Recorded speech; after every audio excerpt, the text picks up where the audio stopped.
नमस्ते बच्चों। तो हम लोग अब नए चैप्टर्स की ओर जा रहे हैं। तो कैलकुलस यहाँ से स्टार्ट करेंगे। इसके पहले आप डिटरमिनेंट, मैट्रिसेस और रिलेशन पढ़ चुके हैं। रिलेशन मेंस में आता है और बोर्ड में। और अब हम लोग यहाँ से कैलकुलस स्टार्ट करेंगे, ठीक है ना। और मेजर पोर्शन कैलकुलस होता है और फिर एंड में कुछ चैप्टर्स होते हैं, ठीक है ना। तो जैसा अभी लॉकडाउन चल रहा है तो आपके मन में होगा कि मतलब सिलेबस को लेकर कि सिलेबस कंप्लीट हो पाएगा कि नहीं, कि कब कंप्लीट होगा, ठीक है ना।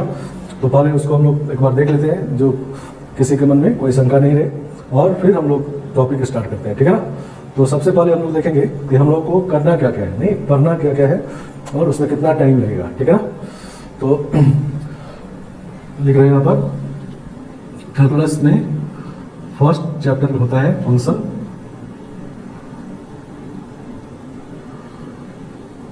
सेकंड चैप्टर होता है inverse trigonometric function,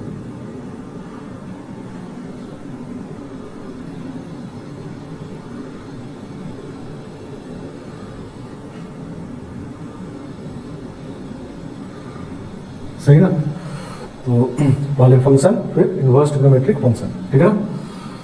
next third number limits, continuity and differentiability.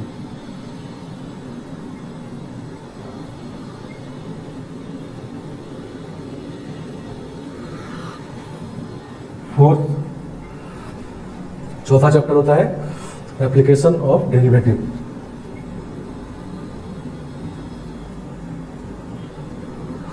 Application of derivative.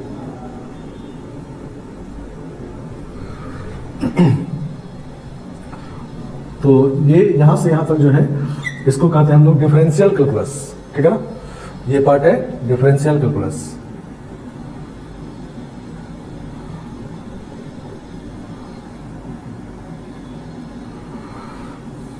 और फिर पांचवा दूसरा पार्ट होता है इंटीग्रल कैलकुलस।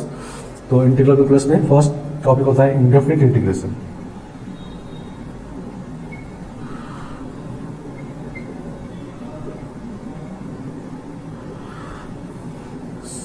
सिक्स्थ होता है डेफिनिट इंटीग्रेशन।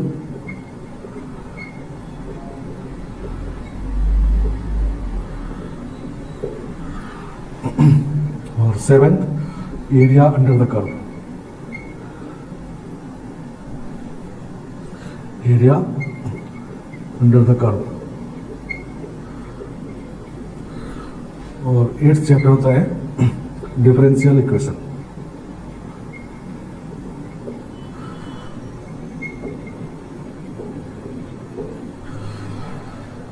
समझ गए।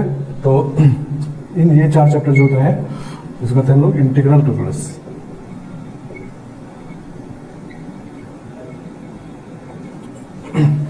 समझ गए। तो कैलकुलस में ये 8 चैप्टर्स हैं, ठीक है ना। उसको दो पार्ट में डिवाइड कर दिए, डिफरेंशियल कैलकुलस और इंटीग्रल कैलकुलस। क्लियर। और इसके बाद कुछ और टॉपिक्स हैं जो कैलकुलस से बाहर है, और उसमें ये 9th चैप्टर है वेक्टर एंड 3 डायमेंशनल ज्योमेट्री, ठीक है ना। और 10th चैप्टर है प्रोबेबिलिटी, ठीक है ना। तो ये टोटल 10 चैप्टर हम लोगों को पढ़ना है, और ठीक है ना, सही ना। डिटर्मिनेंट और मैट्रिसेस कर लिए, उसके बाद ये 10 चैप्टर और, ठीक है ना। तो ये देखने में तो 10 चैप्टर लग रहा होगा, तो बहुत ज़्यादा टाइम लगेगा नहीं तो, लेकिन इसको देखो तो हम लोग फंक्शन, ये कैलकुलस पोर्शन जो होता है वो काफ़ी लिंक्ड होते हैं, ठीक है ना। समझ गए आप। तो इसमें क्या होता है कि जैसे स्टार्ट करेंगे तो उसमें ज़्यादा टाइम लगेगा, फिर उसके बाद कम होते जाएगा, नहीं। समझ गए आप। तो फंक्शन चैप्टर में हम लोग 24 वीडियो लेक्चर लेंगे, ठीक है ना।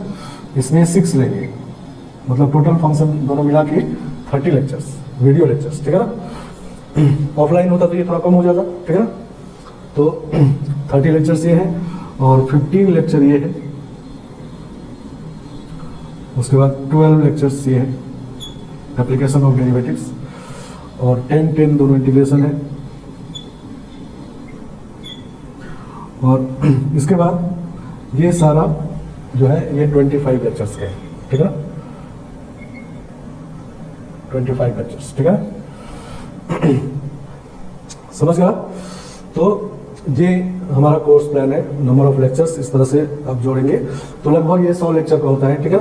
आप देखो तो ये 24 6 30 हो गया, 30 और 20 50 हो गया, नहीं 50 और 25 75 और लगभग 25 ये है, तो 100 लेक्चर्स ये होते हैं, ठीक है ना।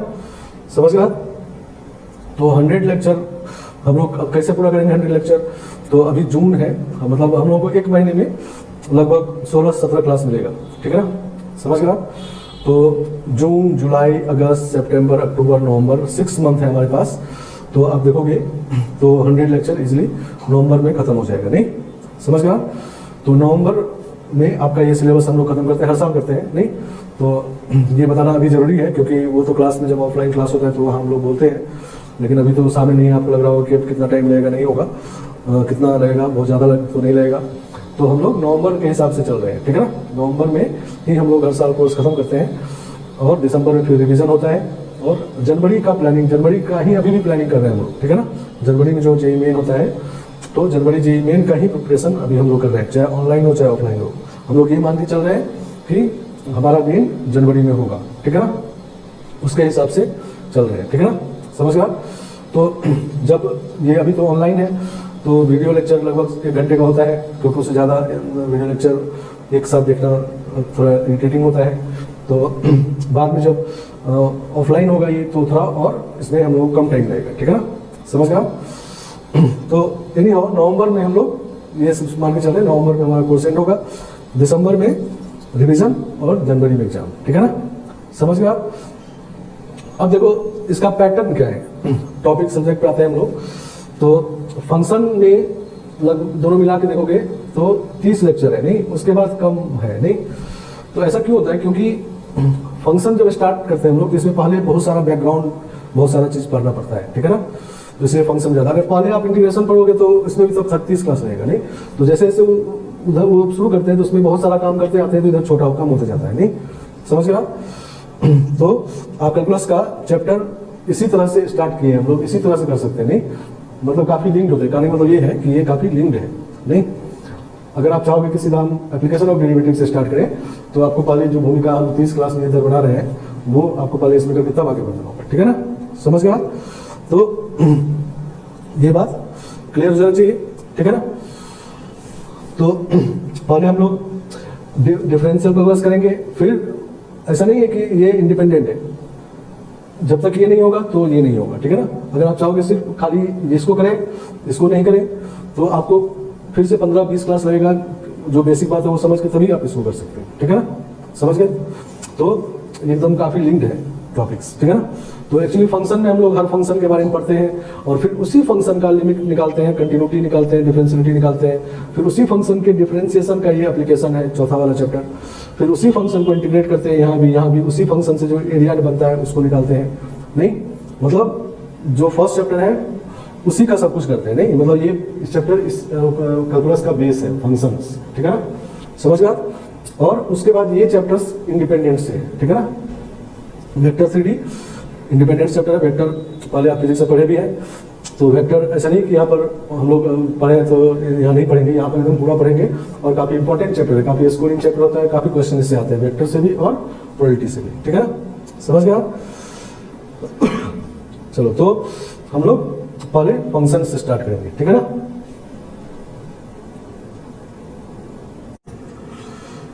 चलो तो फंक्शन स्टार्ट करते हैं हम लोग। तो पहले फंक्शन को डिफाइन कर लेते हैं, ठीक है ना, और फिर समझते हैं डेफिनेशन को ध्यान से, ठीक है। डेफिनेशन ध्यान समझना है, उससे उसमें कंफ्यूज बिल्कुल नहीं होना है, ठीक है ना। तो लिखते हैं इस तरह से, if A and B are to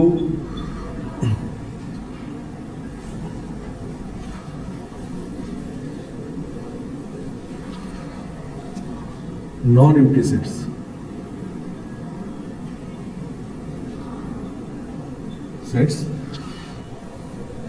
then a rule by which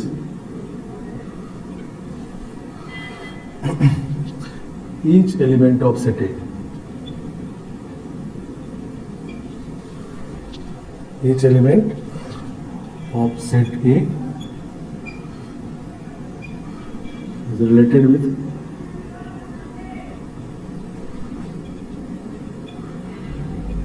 unique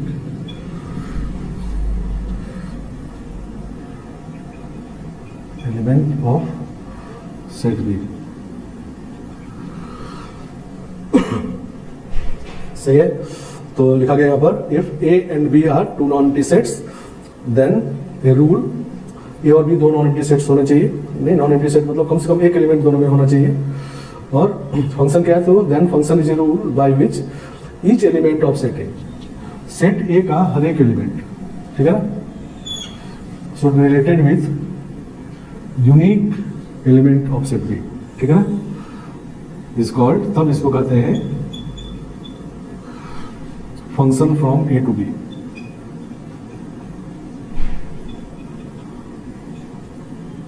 A to B, इसको ब्रैकेट में ऐसे लिखते हैं ए एरो बी, मतलब ए टू बी पढ़ते हैं इसको, ठीक है ना।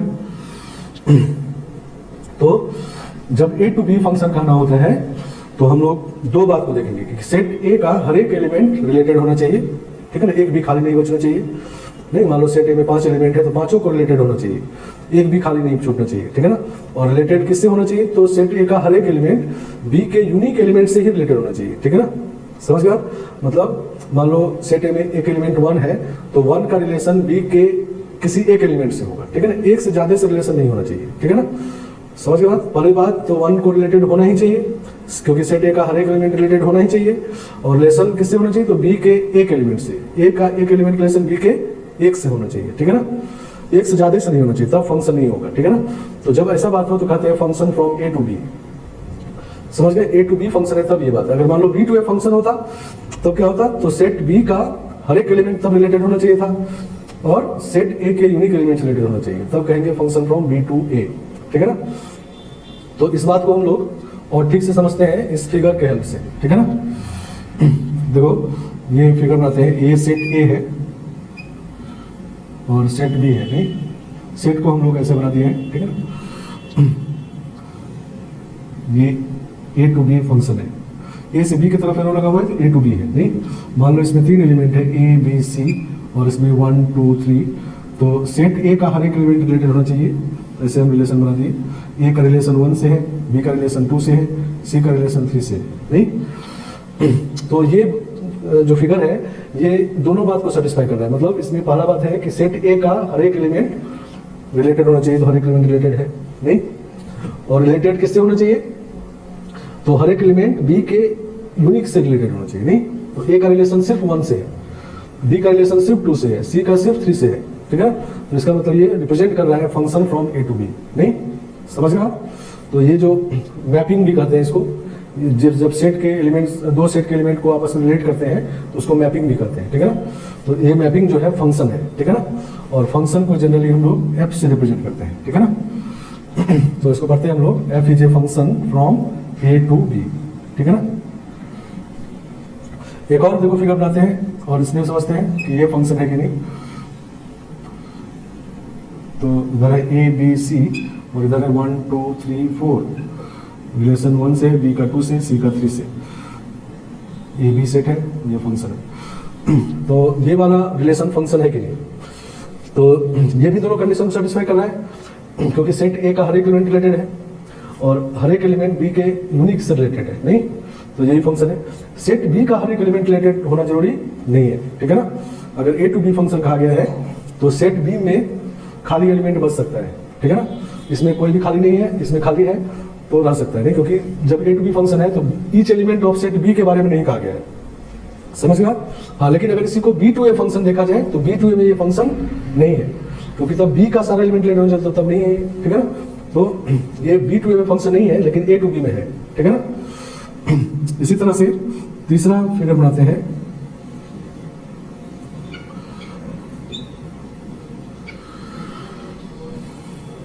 ए बी सी 1 2, सिर्फ 1 2 है इसमें, और देखो ऐसे बनाते हैं तो ये फंक्शन है कि नहीं, इस पर विचार करते हैं। तो देखो पहली बात तो ए टू बी में देखना है, तो ए का सारा एलिमेंट रिलेटेड है, नहीं कोई भी छूटा नहीं हुआ है, तो पहला बात सेटिस्फाई हो रहा है।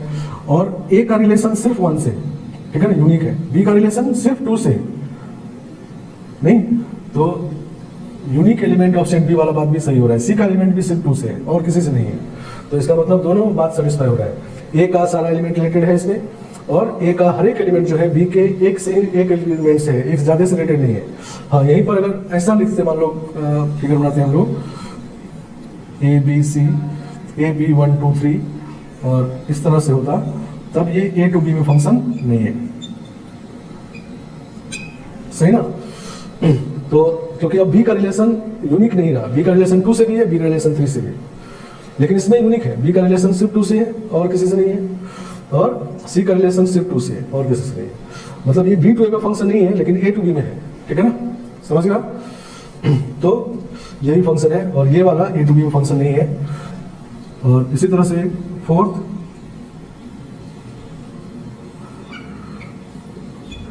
ए टू बी फंक्शन है, इसमें ए बी सी है, इसमें 1 2 3 है, तो ये भी फंक्शन है नहीं, क्योंकि इसमें भी सेट ए का हर एक एलिमेंट रिलेटेड है, और ए का रिलेशन सिर्फ 1 से है, बी का सिर्फ 2 से है, सी का 3 से है, बी का हर एक एलिमेंट रिलेटेड होना जरूरी नहीं है। तो ए टू बी में ये भी फंक्शन है, ठीक है ना। तो ये चारों फंक्शन ए टू बी में है, नहीं ये वाला फंक्शन ए टू बी में नहीं है, लेकिन बी टू ए में है, ठीक है ना। और अगर एक एग्जांपल हम और ले लें, ऐसा वाला ए बी सी डी 1 2 3, ये ए टू बी में फंक्शन नहीं है, नहीं क्यों नहीं है, क्योंकि सेट ए का हर एक एलिमेंट रिलेटेड नहीं है, ठीक है ना, समझ गया। तो इसमें पहला बात सेटिस्फाई नहीं हो रहा है, ठीक है ना।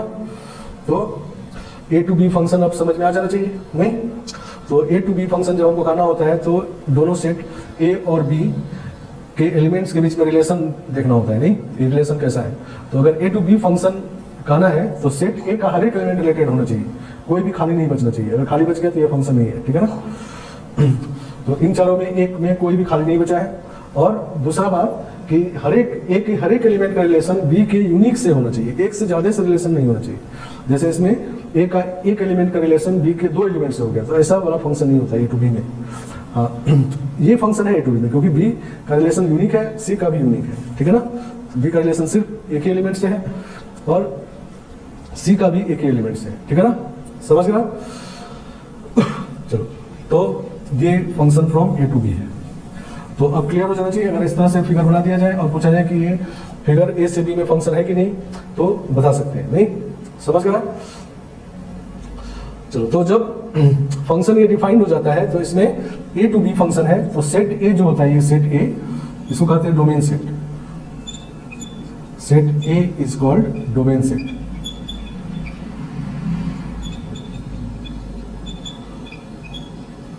Set A is called domain set, मतलब क्वेश्चन में तो फिगर बना के नहीं दिया होगा, नहीं क्वेश्चन में ऐसा लिखा जाएगा, F is a function from A to B. तो जैसे ही ए दिया है, समझो ये वाला सेट ए है और बी है, तो बी ये वाला सेट है, ठीक है ना। तो जो ए टू बी में ए वाला सेट होता है उसको कहते हैं domain set, and set B is called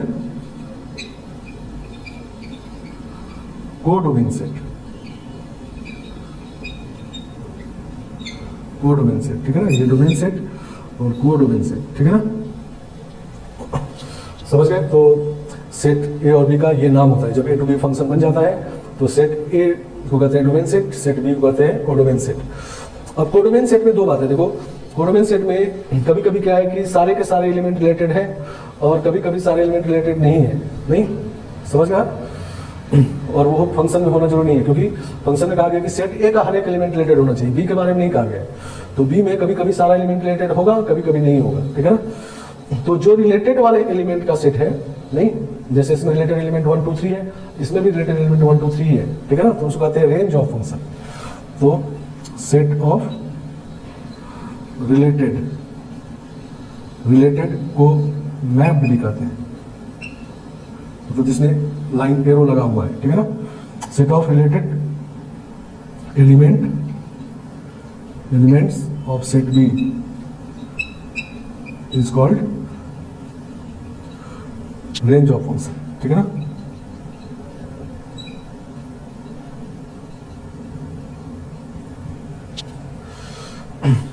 related element के सेट को रेंज भी कहते हैं, ठीक है ना। मतलब कोडोमेन रेंज में अंतर समझना है। डोमेन तो ए सेट हो गया, नहीं, कोडोमेन और रेंज में अंतर देखो समझते हैं। तो जैसे इस फिगर में कोडोमेन है 1 2 3 और रेंज भी है 1 2 3, नहीं समझ गए आप, क्योंकि तीनों रिलेटेड है। तो रिलेटेड वाले एलिमेंट का सेट रेंज होगा और पूरा बी सेट कोडोमेन होगा। तो इसमें फर्स्ट वाले फिगर में कोडोमेन भी 1 2 3 और रेंज भी 1 2 3, मतलब दोनों इक्वल है, नहीं समझ गए आप। लेकिन सेकंड वाला फिगर ये जो है, इसमें कोडोमेन है 1 2 3 4, मतलब पूरा सेट भी है कोडोमेन और रिलेटेड वाला एलिमेंट 1 2 3 ये है रेंज, ठीक है ना, समझ गए आप। तो इस वाले फिगर में रेंज और कोडोमेन इक्वल नहीं है, ठीक है ना। उसी तरह से इस वाले फिगर में अगर देखा जाए तो रेंज और कोडोमेन इक्वल है, नहीं समझ गए आप। रेंज भी 1 2 और कोडोमेन भी 1 2। और इस वाले फिगर में रेंज और कोडोमेन इक्वल नहीं है। रेंज आपका है 1 2 जो रिलेटेड वाला है और कोडोमेन पूरा सेट भी है, मतलब 1 2 3। तो इसका मतलब ये हुआ कि रेंज और कोडोमेन हमेशा इक्वल नहीं होते, ठीक है ना, समझ गए आप। कभी कभी इक्वल होता है और कभी कभी इक्वल नहीं होता है, ठीक है ना।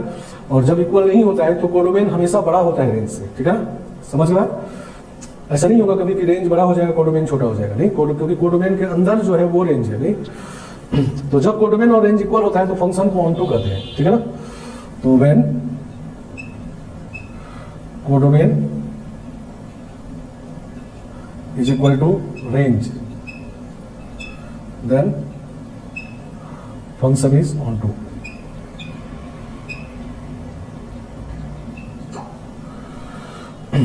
जब कोडोमेन और रेंज इक्वल हो जाए तो फंक्शन को ऑनटू कहते हैं। तो इसमें कौन कौन सा ऑनटू फंक्शन है? तो एक तो ये फंक्शन ऑनटू है, कोडोमेन और रेंज इक्वल है इसमें, नहीं, तो ऑनटू फंक्शन ये है। और ये वाला में कोडोमेन रेंज इक्वल नहीं है तो ऑनटू नहीं है, और ये वाला में कोडोमेन और रेंज इक्वल है तो ऑनटू है, ठीक है, समझ गए आप। तो ऑनटू फंक्शन में कोडोमेन और रेंज इक्वल होते हैं, और जब कोडोमेन और रेंज इक्वल नहीं होते तो इनटू फंक्शन है, ठीक है ना। तो when codomain is not equal to range, then function is into.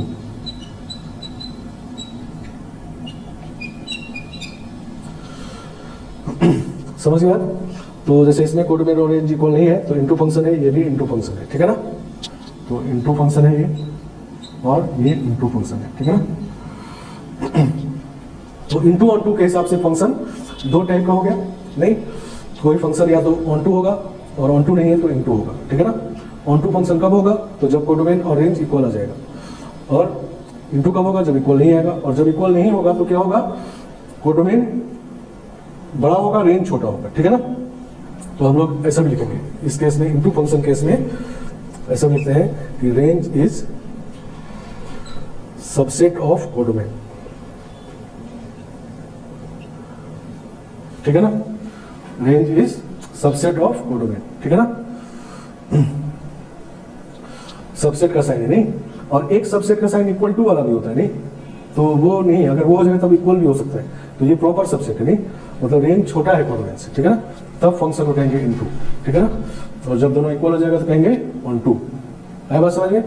तो onto function, into function इस तरह से डिफाइंड है, ठीक है ना। उसके बाद क्या होता है कि कभी कभी क्या है कि देखो ए का एक एलिमेंट बी के एक से रिलेटेड है, और कभी कभी ए का एक से ज्यादा बी से बी के एक एलिमेंट से रिलेटेड है, ठीक है ना। फंक्शन ये भी है, फंक्शन ये भी है, नहीं। तो जब एक से एक का रिलेशन हो सारा तो इसको कहते हैं वन वन फंक्शन, ठीक है ना। जैसे इसमें एक से एक का रिलेशन है तो ये वन वन फंक्शन है, ठीक है, समझ गया। और एक से ज्यादा से एक का जब रिलेशन हो तो इसको कहते हैं मेनी वन, ठीक है ना, मेनी वन फंक्शन, ठीक है ना। मतलब इसका मेनी इसके वन से रिलेटेड हो, तीन का रिलेशन एक से हो जाए तभी उसको मेनी वन कहेंगे, ठीक है ना। और जब एक का एक से हो तो इसका वन इसके वन से रिलेटेड हो तो वन वन, ठीक है ना। तो ये कौन सा है? तो इसके इसके एक से रिलेटेड है तो ये वन वन है, नहीं। और इसी तरह से ये इसका एक से ज्यादा एक से रिलेटेड है तो मेनी वन, ठीक है ना, समझ गया। तो वन वन मेनी वन के हिसाब से ही फंक्शन दो टाइप के होते हैं। कोई फंक्शन वन वन होता है और वन वन नहीं होगा तो मेनी वन होगा, ठीक है ना, समझ गया। तो वन वन फंक्शन करने का मतलब डोमेन सेट का हर एक एलिमेंट कोडोमेन सेट के एक एलिमेंट से रिलेटेड हो अलग अलग, ठीक है ना। और अगर डोमेन सेट का एक से ज्यादा एलिमेंट कोडोमेन सेट के एक एलिमेंट से रिलेटेड हो जाए तभी ये फंक्शन होगा और इसका नाम होगा मेनी वन फंक्शन, ठीक है ना। एक से ज्यादा में अब 2 हो जाए, चाहे 3 हो जाए, चाहे 4 हो जाए, सब मेनी वन है, ठीक है ना। समझ गया। तो दोनों डिफिनेशन को जब मिला दिया जाए तो हम लोग फंक्शन 4 टाइप का हो जाता है। एक फंक्शन होता है 1 1 ऑन 2, ठीक है ना। दूसरा होता है मेनी वन ऑन 2, नहीं। तीसरा होता है 1 1 इन 2 और चौथा होता है मेनी वन इन 2, ठीक है ना। तो 4 तरह के फंक्शन होते हैं, वही चारों ग्राफ है। नहीं, इन चारों में कुछ ना कुछ डिफरेंस है। चारों फंक्शन है लेकिन चारों में कुछ ना कुछ डिफरेंस है। तो डिफरेंस क्यों है? क्योंकि इसका टाइप डिफरेंट है, ठीक है ना। समझ गया। तो टाइप 2 तरीके का होता है, एक 1 1 मेनी वन, एक इंटू 1 2। इंटू 1 2 कैसे देखते हैं? तो इंटू 1 2 में सेट बी मतलब कोडोमेन सेट को देखना है और रेंज सेट को देखना है कि इक्वल है कि नहीं। और 1 1 मेनी वन में सेट ए को देखना है, ए और बी सेट को देखना है कि ए सेट का एक एलिमेंट बी के एक एलिमेंट से सारे ऐसे रिलेटेड है, एक से 1 1 है। और बी सेट ए सेट में अगर कम से कम 2 एलिमेंट बी के एक से रिलेटेड हो गए तो मेनी वन है, ठीक है ना। तो इस मेनी वन का डिफिनेशन यहाँ वर्ड में सही से लिख देते हैं।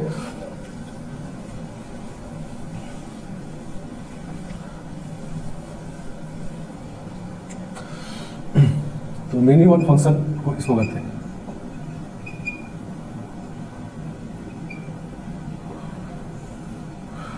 If there exist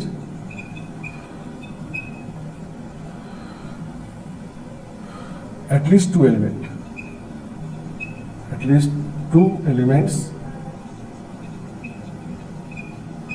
in the domain set मतलब A, ठीक है ना। If there exist at least 2 elements in the domain set which are related को मैप भी कहते हैं with same element of set B या कोडोमेन सेट भी लिख सकते हैं। तो if there exist at least 2 element in domain set which are related with same element of set B is called many one function, ठीक है ना। तो 1 1 फंक्शन क्या है? तो देखो वर्ड में लिखना है तो इन दोनों फिगर को देख के लिखेंगे अगर, तो if each element of set B लिख रहे हैं, ठीक है ना, ठीक है ना, is related with at most 1 element of set ए,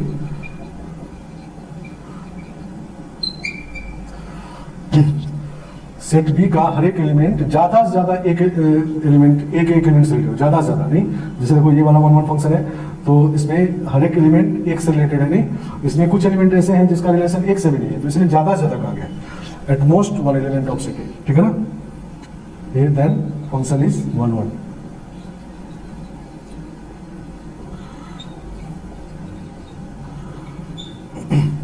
समझ गए बात? तो ऐसे फंक्शन को कहते हैं 1 1 फंक्शन, ठीक है ना। तो 1 1 मेनी वन फंक्शन क्लियर और इंटू 1 2 फंक्शन क्लियर। नहीं, इंटू 1 2 में कोडोमेन रेंज देखना है और 1 1 मेनी वन में सेट ए और सेट बी के एलिमेंट का रिलेशन देखना है किस तरह से है, ठीक है ना। समझ गए बात? अगर ऐसा वाला बात है कि कम से कम 2 एलिमेंट ए का बी के से रिलेटेड है तो मेनी वन है। और 1 1 कब है? जब बी का एलिमेंट कोई भी एलिमेंट देखेंगे तो उसका ज्यादा से ज्यादा एक रिलेशन हो एक एलिमेंट से, ठीक है ना, तो 1 1 है, ठीक है ना। समझ गया? चलो, तो ये तो बात हो गया कि फिगर में, नहीं फिगर में ऐसा बात हो गया। अब लेकिन क्वेश्चन फिगर में तो नहीं होगा, क्वेश्चन में मैथमेटिकल लिखा होगा फंक्शन ये है, ठीक है। तो इस फिगर को अब समझते हैं कि फंक्शन एफेक्ट्स कैसे करते हैं, ठीक है ना। समझ गए बात? तो इसको हम लोग डिलीट कर दे रहे हैं, फिगर आने दे रहे हैं।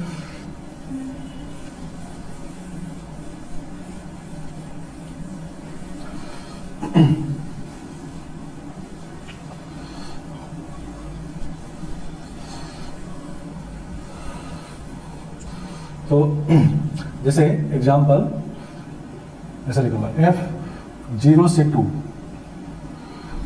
से 0 से 10 f(x) equal to X square plus 4, नहीं ऐसा लिखा हुआ, ठीक है ना। तो इसको पढ़ते हैं हम लोग, f is a function from set ए, ये सेट है नहीं, और ये सेट क्या है, तो 0 से 2 का सारा रियल नंबर इंक्लूडिंग 0 and 2, नहीं, और ये डोमेन सेट है, और ये बी सेट है नहीं, कोडोमेन सेट, ये इसका मतलब क्या है कि 0 से 10 तक का सारा रियल नंबर इंक्लूडिंग 0 and 10, नहीं, क्लोज इंटरवल है, and F X equal to this, ठीक है ना। तो इस क्वेश्चन में डोमेन सेट जो है वो क्या है, 0 से 2, नहीं, समझ गया, और कोडोमेन सेट जो है वो है 0 से 10, ठीक है ना। ये पूरा सेट कोडोमेन सेट है, ठीक है ना। और अब x से कैसे रिलेट करेंगे, तो ये जो x है वो x होता है डोमेन सेट से, ठीक है ना, इसको इनपुट भी कहते हैं, ठीक है ना। जो x का वैल्यू रखेंगे वो डोमेन सेट से रखेंगे, ठीक है ना, समझ गया। तो x belongs to domain set, ठीक है ना, ये जो डोमेन सेट है ये किसका वैल्यू है, these are value of x, ठीक है ना। तो ये जो है ये वैल्यूज ऑफ x है, ठीक है ना। और x का वैल्यू जब 0 से 2 में रखेंगे तो जो fx का वैल्यू आएगा वो इससे बिलोंग करेगा, नहीं, सही ना। तो fx belongs to codomain set, ठीक है ना। fx बिलोंग, इसको fx का वैल्यू नहीं करेंगे, ठीक है, क्योंकि ये सारा वैल्यू नहीं भी हो सकता है, ठीक है ना। तो fx का वैल्यू जो भी आएगा वो कोडोमेन सेट से आएगा, और fx का जो वैल्यू आएगा उसको रखेंगे हम लोग रेंज सेट में। तो fx का क्या क्या वैल्यू आएगा, देखो, जब x का वैल्यू हम लोग 0 से 2 रखेंगे तो x स्क्वायर का वैल्यू कहां से कहां तक होगा, 0 से 4 तक, नहीं। तो x का वैल्यू जब 0 से 2 में है तो x स्क्वायर का वैल्यू 0 से 4 में होगा, और x स्क्वायर प्लस 4 कर देंगे तो 4 से 8 आ जाएगा, नहीं। तो ये 4 से 8 ये fx का वैल्यू है, ठीक है ना, समझ गया। तो ये रेंज है, तो range of fx is equal to 4 से 8, ठीक है ना। तो ये है वैल्यू ऑफ fx, समझ गया। तो तीनों बात को ध्यान से समझना है, जब फंक्शन इस तरह से दे दिया जाए तो तीनों बात को ध्यान से समझना है। तीन बात मतलब डोमेन, कोडोमेन और रेंज। डोमेन मतलब ए से बी में सेट ए आपका डोमेन सेट है, नहीं, और फंक्शन में ये x का वैल्यू होता है, ठीक है ना, जो x का वैल्यू होता है वो डोमेन सेट से रखते हैं, मतलब उसको इनपुट भी कहिए, और ये बी सेट को डोमेन सेट है, नहीं, और इनपुट रखने के बाद जो आउटपुट आएगा वो आपका रेंज सेट है, नहीं, मतलब x का वैल्यू 0 से 2 रखने से जो x स्क्वायर प्लस 4 का वैल्यू आएगा सारा वैल्यू, उसको कहेंगे रेंज, ठीक है ना। तो इस क्वेश्चन में क्या है, देखो, रेंज और कोडोमेन इक्वल नहीं है, ठीक है ना, समझ गया। रेंज और कोडोमेन इक्वल नहीं है, इसका मतलब क्या हो गया, फंक्शन इज इनटू, नहीं, रेंज और कोडोमेन जब इक्वल नहीं होता है तो फंक्शन इनटू होता है, नहीं, ऐसा वाला नहीं। मतलब इसमें क्या हुआ कि कोडोमेन बड़ा है और रेंज छोटा है, मतलब कोडोमेन में कुछ एलिमेंट ऐसे रहेंगे जो खाली बच जाएंगे, वो रिलेशन में नहीं रहेंगे, ठीक है ना, जैसे इसमें है या इसमें है, ठीक है ना। मतलब अगर फिगर इसका बनाना चाहे हम लोग तो इस तरह का बात है कि ये डोमेन सेट है, 0 से 2 है, इसमें 0, 0.1 इस तरह से होगा, और यहाँ से 2 तक है, नहीं, सही ना, 0 से 2 तक के सारे रियल नंबर। और कोडोमेन सेट में 0 से 10 तक के सारे रियल नंबर, 0 नहीं, 0.1 एंड सो ऑन 10 तक, नहीं। इसमें बीच में कहीं पर 2 है और 8 है, नहीं, 4 और 8 है।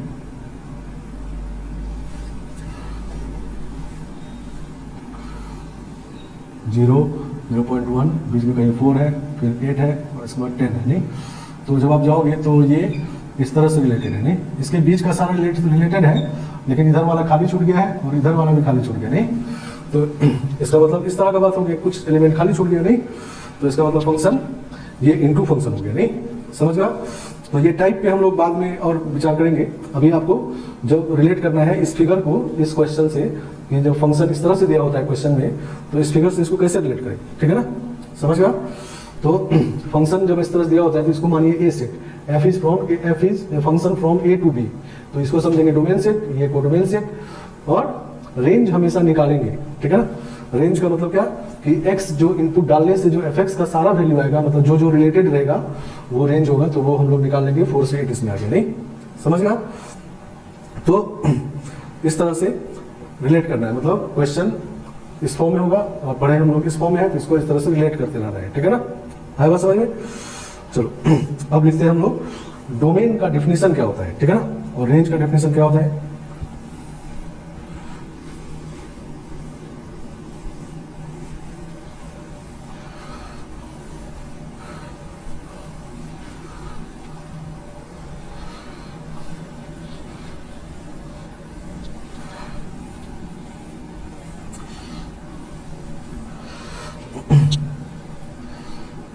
तो डोमेन ऑफ एफएक्स, क्वेश्चन हम लोगों को एफएक्स के फॉर्म मिलेगा, तो डोमेन ऑफ एफएक्स का मतलब क्या होता है।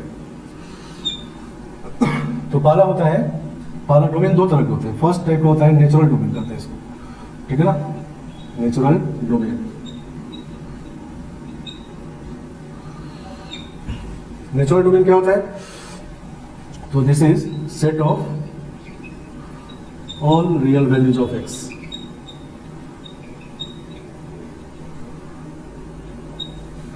Set of all real values of x for which fx is real.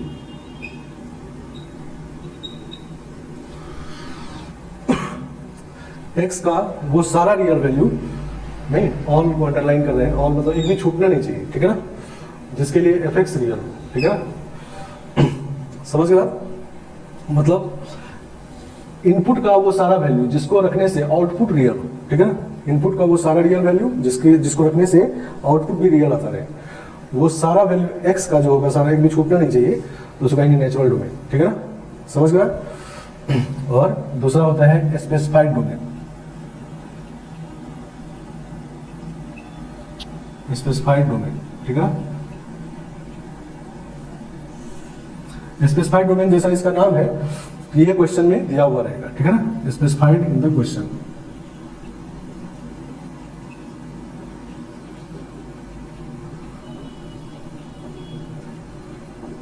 Specified in the question, ठीक है।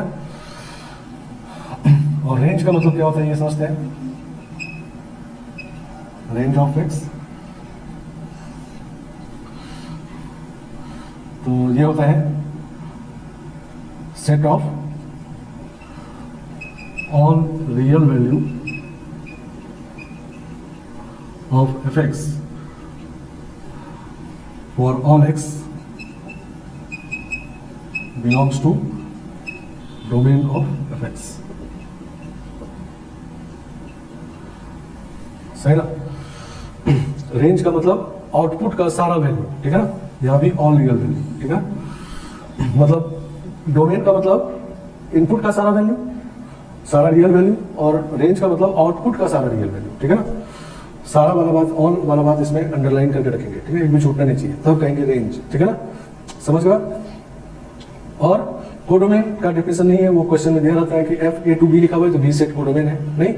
और अगर कोडोमेन क्वेश्चन में नहीं दिया है और क्वेश्चन में जरूरत है आपको कोडोमेन का, तो कोडोमेन समझ लीजिए ऑल रियल नंबर है, माइनस इनफाइनाइट से इनफाइनाइट, ठीक है ना, समझ गया। तो जब एफ एक्स फंक्शन का के डोमेन रेंज देखना हो तो ये मतलब होता है, ठीक है ना, समझ गया। जैसे एग्जाम्पल देखो, यहां पर कुछ फंक्शंस लिख रहे हैं और यहाँ फंक्शन है, यहाँ डोमेन है, यहाँ पर रेंज है और यहाँ टाइप है। Function, the domain, the range और द टाइप। टाइप मतलब 1 मिलीवन इंटू 1, ठीक है ना। तो जैसे हम लोग लिखते हैं F X equal to root X, तो पहले डोमेन के बारे में सोचेंगे। डोमेन मतलब x का वो सारा रियल वैल्यू जिसके लिए fx रियल आ जाए, ठीक है ना। तो x का कौन कौन सा रियल वैल्यू रखने से fx रियल आएगा, मतलब रूट एक्स रियल आएगा, ठीक है। तो 0 रखेंगे तो रियल आएगा, 1 रखेंगे तो रियल आएगा, मतलब जो 0 या पॉजिटिव रखेंगे x का वैल्यू तो रियल आएगा। लेकिन जैसे ही निगेटिव रख देंगे -1 -2 तब ये नॉन रियल आ जाएगा, नहीं सही ना। तो डोमेन में x का वो सारा वैल्यू रखना है, सारा रखना है जिससे fx रियल आए। तो वैल्यू कौन सा है, 0 या 0 से आगे, नहीं 0 से पीछे रखने से रियल नहीं आएगा। तो डोमेन ये हो गया, मतलब x का सारा वैल्यू है, ठीक है ना। अब रेंज का मतलब क्या है कि ये डोमेन का सारा वैल्यू इसमें रख दीजिए और fx का जो सारा वैल्यू आएगा वो रेंज है, नहीं। तो जब x का वैल्यू 0 से इनफाइनाइट रखेंगे तो रूट x का भी वैल्यू 0 से इनफाइनाइट आएगा, नहीं। तो ये 0 से इनफाइनाइट हो गया, नहीं। तो डोमेन भी 0 से इन्फिनाइट और रेंज भी 0 से इन्फिनाइट, ठीक है ना। अब इसके टाइप पे विचार करते हैं। तो पहली बात कि इनटू होगा या ऑन टू होगा। तो रेंज इसमें देखो 0 से इन्फिनाइट है और इंटू ऑन टू के लिए कोडोमेन से इसको कंपेयर कर देना है कि कोडोमेन और रेंज अगर इक्वल हो गया तो ऑन टू होगा, इक्वल नहीं हुआ तो इनटू हुआ। तो इसमें आपको कोडोमेन दिया नहीं है क्वेश्चन में, इसमें कोडोमेन क्वेश्चन में दिया नहीं है। तो बताइए जब कोडोमेन क्वेश्चन में नहीं दिया जाए और कोडोमेन का जरूरत पड़ी तो कोडोमेन को क्या रखेंगे, माइनस इन्फिनाइट से इन्फिनाइट, ठीक है ना। तो इसमें कोडोमेन आपका माइनस इन्फिनाइट से इन्फिनाइट रख के चलना है, ठीक है ना, समझ गया। माइनस इन्फिनाइट से इन्फिनाइट को आर में लिखते हैं नहीं, लेकिन हमेशा नहीं रखना है, कब, जब नहीं दिया जाए कोडोमेन, ठीक है ना। और कोडोमेन दिया कहाँ जाएगा, तो कोडोमेन जब दिया जाएगा तो ऐसा लिखा रहेगा एफ आर टू आर या ए टू बी, तो ये कोडोमेन है, ठीक है ना, समझ गया। तो रेंज और कोडोमेन दोनों इक्वल नहीं है तो फंक्शन इनटू है और 1 1 है, ये मेनी 1 नहीं है, क्योंकि अगर x का एक वैल्यू रखेंगे तो y एक आएगा, एक से ज्यादा x के लिए y सेम नहीं आएगा, नहीं, तो 1 1 इंटू फंक्शन है, ठीक है ना, 1 1 इंटू फंक्शन, ठीक है ना। इसी तरह से दूसरा एग्जांपल देखो, ले लेते हैं x square plus x square लीजिए, ठीक है ना। तो एक्स स्क्वायर फंक्शन का पहले डोमेन देखते हैं। तो x का वो सारा वैल्यू जिसके लिए fx रियल आएगा, तो यहाँ पर x का वैल्यू आप नेगेटिव भी रख सकते हो, पॉजिटिव भी रख सकते हो, जीरो भी रख सकते हो, नहीं, तो इसका मतलब x का सारा वैल्यू रख सकते हैं रियल वैल्यू, तो fx रियल आएगा। तो डोमेन हो गया माइनस इन्फिनाइट से इन्फिनाइट, या इसको ऑल रियल नंबर भी कहेंगे r, ठीक है ना। और लेकिन रेंज अगर माइनस इन्फिनाइट से इन्फिनाइट रखेंगे और उसका स्क्वायर करेंगे तो जो fx का सारा वैल्यू आएगा वो 0 से इन्फिनाइट में आएगा, नहीं, स्क्वायर करने से नेगेटिव तो आएगा नहीं, सही ना, तो 0 से इन्फिनाइट में आएगा, नहीं, समझ गया। 1 से इन्फिनाइट इसको नहीं कर सकते क्योंकि सारा वैल्यू लिखना है, ठीक है ना। fx का जो सारा वैल्यू होगा वो 0 से इन्फिनाइट में है और यही इसका रेंज है। और फिर से हमारा रेंज और कोडोमेन नहीं दिया हुआ है तो ऑल रियल नंबर है, तो इसका मतलब दोनों इक्वल नहीं है, तो फंक्शन इनटू है, तो इनटू इस बार भी है, लेकिन इस बार मिनी 1 है। मिनी 1 क्यों है, क्योंकि अगर डोमेन का -2 रखेंगे तब भी 4 आएगा और 2 रखेंगे तब भी 4 आएगा, नहीं, मतलब इस तरह का फिगर हो गया। डोमेन सेट ये है, नहीं, डोमेन सेट ये है, तो इसका वैल्यू माइनस इन्फिनाइट से इन्फिनाइट है, कोडोमेन आपका r है और उसमें रेंज 0 से इन्फिनाइट है, तो जब -2 रखेंगे तो इस 4 आएगा और 2 रखेंगे तब भी 4 आएगा, नहीं, ऐसा, ठीक है ना, समझ गया। तो मेनी 1 फंक्शन में आता है, तो ये फंक्शन मेनी 1 इंटू हो गया, ठीक है ना, समझ गया। तो मेनी 1 इंटू हो गया। और इसी में अगर हम लोग ऐसा लिख दें f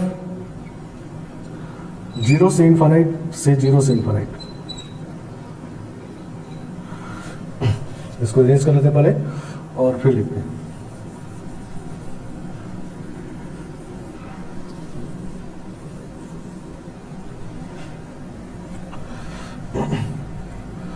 f 0 से इन्फिनाइट से 0 से infinite fx equal to X square, ठीक है ना, समझ गया। तो इस बार ऐसा क्वेश्चन दे, तो इसमें अब ये डोमेन सेट दिया है, नहीं, तो डोमेन सेट दिया है वो, तो ये स्पेसिफाइड डोमेन है, ठीक है ना, समझ गया। Specified domain means specified in the question, specified मतलब गिवन इन द क्वेश्चन, ठीक है ना। तो इस बार डोमेन दिया है, मतलब x का वैल्यू अब आप 0 से इन्फिनाइट ही रख सकते हैं, उससे ज़्यादा नहीं रखना है। पीछे इसका डोमेन निकाले थे हम लोग, तो ऑल रियल नंबर आया था, वो नेचुरल डोमेन था। जब डोमेन निकालते हैं तो नेचुरल डोमेन निकालते हैं, क्योंकि इसमें set of all real values है, नहीं, समझ गया। और स्पेसिफाइड डोमेन जो होता है वो क्वेश्चन में दिया जाता है, और दोनों में रिलेशन क्या होगा, तो specified domain is subset of natural domain, ठीक है ना। स्पेसिफाइड डोमेन कभी नेचुरल डोमेन से बड़ा नहीं होगा, ठीक है ना, समझ गया। हाँ, लेकिन जब क्वेश्चन में स्पेसिफाइड डोमेन हो तो उसी से काम करना है, उससे ज़्यादा आप नहीं लेना है, ठीक है ना। तो जब x का वैल्यू 0 से इन्फिनाइट रखेंगे तो डोमेन तो यहाँ पर स्पेसिफाइड है, तो इसको निकालने की जरूरत अब नहीं है। और 0 से इन्फिनाइट रखेंगे तो एक्स स्क्वायर का वैल्यू भी 0 से इन्फिनाइट आएगा, तो रेंज आपका 0 से इन्फिनाइट है, नहीं, और ये आपका कोडोमेन होता है, नहीं, इस बार कोडोमेन और रेंज इक्वल हो गया, तो ऑन टू फंक्शन हो गया, नहीं, सही ना। कोडोमेन ये क्वेश्चन में यहाँ पर दिया हुआ है, जब नहीं दिया हो तो r लेंगे, और इस बार दिया हुआ है तो जो दिया वही लेंगे, ठीक है ना। ये कोडोमेन है और कोडोमेन और रेंज इस बार इक्वल हो गया, तो ऑन टू फंक्शन हो गया। और इस बार अब मिनी 1 भी नहीं बचेगा, क्योंकि ये जब x का वैल्यू 0 या 0 से बड़ा रखेंगे तो 2x के लिए सेम y नहीं आएगा, नहीं, इस बार अब -2 हमारे पास है नहीं, तो सीधा 2 पे 4 आएगा, 1 पे 1 आएगा, नहीं, 0 पे 0 आएगा, तो 1 1 फंक्शन है ये, तो 1 1 ऑन टू फंक्शन है, ठीक है ना। तो ये 3 एग्जाम्पल है। तो फंक्शन, पीछे वाला एग्जाम्पल भी यही फंक्शन था, अभी भी यही फंक्शन है, लेकिन अब टाइप को चेंज हो गया। तो डिपेंड करता है ये डेफिनेशन कि कहाँ से कहाँ तक डिफाइंड है फंक्शन, ठीक है ना। इसको ध्यान से क्वेश्चन पढ़ना है और उसके हिसाब से फिर आगे चलना है, ठीक है ना। आया बात समझ में? तो हम लोग इसमें से टाइप वाला काम आगे करेंगे। अभी तो ऑब्जर्वेशन से कर रहे हैं। अभी आपको क्या करना है कि डोमेन 2 पार्ट होता है। नहीं, नेचुरल डोमेन क्या होता है? Set of all real values of x, x मतलब इनपुट, ठीक है ना, for which F x is real, ठीक है ना। ये डोमेन होता है नेचुरल डोमेन। और दूसरा स्पेसिफाइड डोमेन, ये क्वेश्चन में दिया रहता है और ये हमेशा नेचुरल डोमेन का सबसेट होता है। तो जब क्वेश्चन में डोमेन निकालने के लिए कहा जाए तो हमेशा हम लोग नेचुरल डोमेन निकालते हैं, ठीक है ना। स्पेसिफाइड डोमेन निकालते नहीं है तो बहुत सारा आंसर हो जाएगा। मान लो किसी function natural domain all real number है तो उसका स्पेसिफाइड डोमेन 1 से 2 भी है, 0 से 1 भी है। तो जब डोमेन निकालने के लिए कहा जाएगा तो हम लोग नेचुरल निकालेंगे और स्पेसिफाइड निकालना नहीं होगा, क्वेश्चन में दिया रहेगा, ठीक है ना। और दूसरा बात रेंज, रेंज मतलब एफ एक्स का सारा रियल वैल्यू, और वो कहाँ से आएगा? तो जो डोमेन वाला एक्स है उसको रखने से जो एफ एक्स आएगा, ठीक है ना, उसको हम लोग कहेंगे रेंज ऑफ फंक्शन, ठीक है ना।